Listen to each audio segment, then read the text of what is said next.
সন্ধেবেলা মা বলল, আজকে রাতে তোরা কি খাবি? আমি বললাম, মা, অনেক দিন ছোলার ডাল আর লুচি খাইনি তোমার হাতের।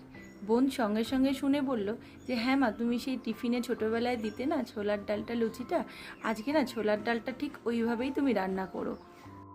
জানো তো, যখন স্কুলে যেতাম তখন যেদিন মা একটু ভালো টিফিন দিত, মানে কখনো ছোলার ডাল দিয়ে লুচি কিংবা পরোটা, আলুর দম, কখনো কখনো চাউমিন, যেদিনকার রুটি বা অন্য কিছু নিতাম না, যেদিন ভালো কিছু নিতাম, সেদিন টিফিন ব্রেকের আগে খিদেটা যেন একটু বেশিই পেয়ে যেত।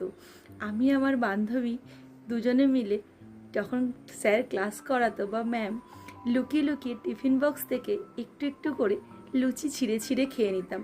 আর যখন টিফিন পিরিয়ড হতো তখন আমাদের টিফিনে খাওয়ার মতো আর কিছুই থাকতো না।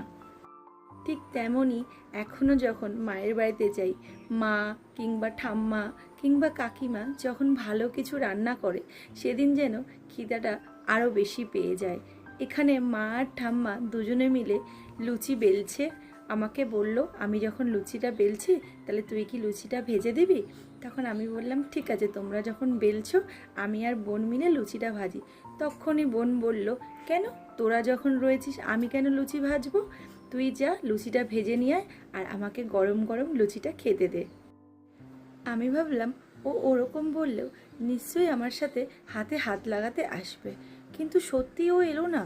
ঘরে বসে বসে মা ঠাম্মার গল্প শুনছিল আর অপেক্ষা করছিল গরম গরম লুচি আমি ভেজে কখন ওর সামনে নিয়ে যাব।